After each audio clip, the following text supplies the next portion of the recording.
Friends, welcome back to your channel. So आज की video में हम पढ़ने वाले हैं कक्षा 10 जो हमारा विषय हिंदी, ठीक है, जिसमें पाठ का हमारा नाम रहने वाला है बाल गोविंद भगत, ठीक है। तो यह पुनरावृत्ति कार्यपत्रक 44 रहेगा, ठीक है, जिसमें आज की हमारी तिथि रहेगी 8/11/2021, ठीक है। तो जैसा कि आपको पता होगा ये हमारा रिवीजन बैच चल रहा है, ठीक है, जिसमें हम हिंदी से हमारा एक पाठ लिया गया है बाल गोविंद भगत, ठीक है, जो कि रामवृक्ष बिनपुरी द्वारा लिखित है, ठीक है। तो देखते हैं कि क्या है कि प्यारे बच्चों, पूर्व की कार्यपत्रक में हमने बाल गोविंद भगत के बारे में विस्तार से पढ़ा है एवं अपनी समझ बनाई है। अब इस पाठ के आधार पर पूछे गए प्रश्न में दिए गए विकल्प में से सही विकल्प का चुनाव कर अपनी समझ को पुख्ता कीजिए, ठीक है। तो चलिए देखते हैं। जो आपने ये चैप्टर नहीं पढ़ा है तो आप डिस्क्रिप्शन में या प्लेलिस्ट में जाकर ये वीडियो देख सकते हैं, ठीक है। उसमें आपको अच्छे से समझाया गया है, ठीक है। तो चलिए देखते हैं। तो पहले तो मैं आपको ये बताना चाहूँगा कि या ये कहना चाहूँगा कि आप इसे पहले अपने आप से कीजिए, ठीक है, या बुक से या कहीं से भी आप इसको अपने आप से कीजिए, अपने समझ के करिए, ठीक है। उसके बाद आप आंसर देखिए, ठीक है, जिससे कि आपकी समझ बढ़ेगी, ठीक है। उसके बाद तो देखते हैं क्वेश्चन क्या है कि बाल गोविंद भगत किसके पदों को गाया करते थे, ठीक है। तो रैदास, तो ये तो उनका है नहीं, उसमें कोई रैदास है नहीं। नानक, रहीम, कबीर, ठीक है। तो वो किसके पद गाया करते थे, वो जो है वो कबीर, ठीक है, जिसे वो साहब मानते थे, ठीक है, उनका पद गाया करते थे, कबीर का, ठीक है। उसके बाद दूसरा क्वेश्चन है हमारा, ठीक है, लेखक बाल गोविंद भगत के किस गुण पर मुग्ध थे, ठीक है। तो पहला है मधुर गान, व्यवहार, वेशभूषा, रूपनी, ठीक है।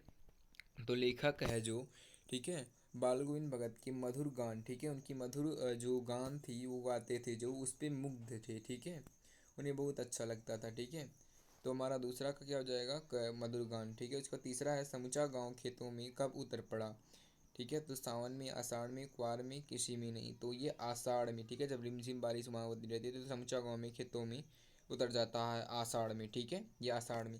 उसका चौथा है कि औरतों, जो औरतें हैं ये कलेवा लेकर कहाँ बैठती थी, ठीक है। तो खेत पर, घर पर, मेड़ पर, छत पर, ठीक है। तो वो कहाँ बैठती थी, ठीक है, जो औरतें थी तो वो मेड़ पर बैठती थी, ठीक है, मेड़ पर। चौथा हो जाए, तीसरा हो जाएगा, ठीक है, चौथे का तीसरा। उसके बाद पांचवा क्वेश्चन है कि बाल गोविंद भगत का व्यवसाय क्या था। तो खेती था कि दुकानदारी था कि पुस्तक विक्रेता था कि इनमें से कोई नहीं। तो उनका मुख्य व्यवसाय तो आपने देखा ही है, वो क्या, वो तो गृहस्थ थे, ठीक है, वो गृहस्थ थे। तो उनका मुख्य व्यवसाय, अगर आप सेंस में लगाएंगे ना तभी आप आसानी से ये जान लेंगे, ठीक है। तो उनका मुख्य व्यवसाय अगर आपने पढ़ा होगा तो खेती थी, उनके मुख्य व्यवसाय क्या था, खेती था, ठीक है। उसके बाद अब फिर हम छठा क्वेश्चन देखते हैं। छठे क्वेश्चन में बोला गया है कि धान जो है, धान की फसल उगाने का समय क्या होता है, ठीक है। तो धान जो है ये एक तरह का खरीफ फसल है, ठीक है, जो कि जुलाई से अक्टूबर में ठीक है, इसका उगाने का समय होता है, ठीक है। तो देखते हैं जुलाई से अक्टूबर इसमें क्या है। तो पहला है जुलाई से अक्टूबर, दूसरा नवंबर से फरवरी, तीसरा मार्च से जून, चौथा है अप्रैल से मई, ठीक है। तो इसमें क्या हो जाएगा, जुलाई से अक्टूबर के बीच यह उगाया जाने वाला फसल है, ठीक है, जुलाई से अक्टूबर के बीच, ठीक है। उसके बाद हम सातवां क्वेश्चन देखते हैं। सातवें क्वेश्चन में बोला गया है कि सातवें क्वेश्चन में हमारा है क्या है कि संगीत के साथ कार्य करने का परिणाम क्या होता है, ठीक है। तो पहला है कि आनंदपूर्ण अच्छा होता है, ठीक है। तो संगीत के साथ कार्य करने का परिणाम क्या होता है, आनंदपूर्ण अच्छा होता है, ठीक है। कैसा होता है, आनंदपूर्ण अच्छा होता है। उसके बाद नौवां क्वेश्चन है हमारा कि बाल गोविंद के गीतों को सुनकर वहाँ उपस्थित सभी लोग क्या करते थे। तो उठकर चले जाते थे, ये तो हो नहीं सकता, झूम उठते थे, साथ में गाना गाने लगते थे, इनमें से कोई नहीं, ठीक है। तो वो क्या करते थे, तो वे क्या करते थे, वो झूम उठते थे, ठीक है।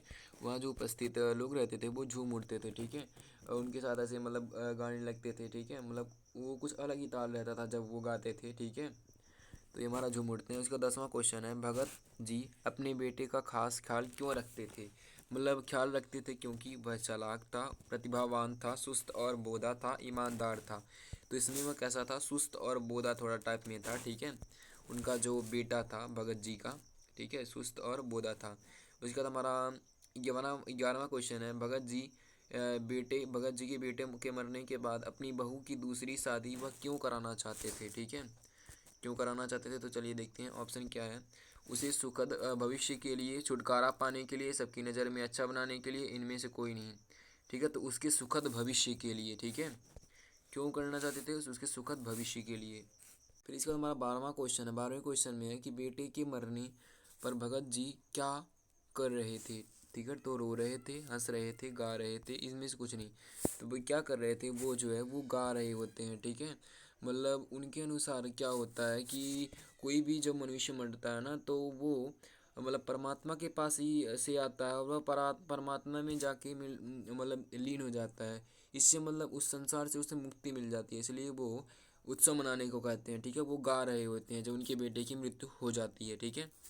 फिर उसके बाद 13वां है, 13वां में क्या, फिर उसका अगला क्वेश्चन है कि पतोहू से, ठीक है, जो पतोहू थी उनकी, पतोहू से पुत्र की चिता को आग लगवाना बाल गोविंद की किस मानसिकता का परिचायक है, ठीक है। तो संसार से अलगाव, परंपरा का पालन, नारियों के प्रति सम्मान, मृत्यु का भय। क्या है, संसार से अलगाव, तो ऐसा तो है नहीं, ठीक है। इसमें दूसरा है दूसरा है परंपरा का पालन, तो ऐसा परंपरा तो नहीं करता, क्योंकि वो ये होता है कि उनके पिता देंगे उन्हें आग, ठीक है। ये नारियों के प्रति सम्मान, मृत्यु का भय, तो ये तो गलत है पक्का, ये भी गलत है। ये संसार से अलगाव, ये भी गलत है। तो नारियों के प्रति सम्मान, ठीक है, तुम्हारा घ सही हो जाएगा, ठीक है। नारियों के प्रति सम्मान, ठीक है। उसके बाद हमारा 14वां है, 14वें में हमें बोला गया है कि निम्नलिखित में से बाल गोविंद से संबंधित नहीं है, तो कनपटी टोपी, ठीक है, ये तुई, सूत का जनेऊ, रामानंदी चंदन, तुलसी की माला। तो सूत का जनेऊ, ठीक है, ये जो था ये नहीं था, ठीक है। तो क्या हमारा आंसर हो जाएगा। फिर 15वां देखते हैं, 15वें में है कि बाल गोविंद भगत के अनुसार कैसे लोग निगरानी और मोहब्बत के हकदार हैं, ठीक है। तो बुद्धिमान लोग, ठीक है, खूबसूरत लोग, परिश्रमी लोग, शारीरिक तथा मानसिक रूप से शिथिल जो होते हैं, ठीक है। तो इसमें हमारा घ आंसर हो जाएगा, ठीक है। उनके अनुसार जो शारीरिक रूप से, ठीक है, शिथिल और मानसिक रूप से शिथिल होते हैं, ठीक है, उनको मतलब उनको उनकी निगरानी या मोहब्बत के वो अधिक हकदार होते हैं, ठीक है। उसका 16वां देखते हैं, 16वें क्वेश्चन में हमारा है कि भगत की पुत्र वधू में क्या गुण था। वह सुंदर व सुशील थी, प्रबंधन में कुशल थी, घर की जिम्मेदारी संभालने वाली थी, तो वह ये सभी उसके अंदर गुण थे, ठीक है। तो घ हो जाएगा। उसके बाद हमारा 17वां क्वेश्चन देखते हैं, और 17वें क्वेश्चन में है कि वह गृहस्थ थे लेकिन उनकी सब चीज़ साहब की थी, यहाँ साहब से क्या आशा है। तो गुरु, कबीर, मुखिया, ईश्वर, ठीक है। तो साहब मीन्स क्या होता है, साहब का अर्थ होता है ईश्वर, ठीक है। तो वो क्या करते थे, वो साहब को ईश्वर मानते थे, ठीक है। 18वां है कि लेखक ने लोही किसे कहा है, ठीक है। ठीक है, तो इसमें किसी कहा है उन्होंने लोही, तो ये उड़ने वाली कपड़े को, तारे भरी रात को, प्रातः काल लालिमा को, चांद को, ठीक है। तो लोही उन्होंने, ठीक है, प्रातः काल की जो लालिमा होती है उसे कहा है, ठीक है। तो गया हमारा आंसर हो जाएगा, ठीक है। सो आई होप आपको यह वीडियो अच्छी लगेगी। So thank you watching this video, have a nice day.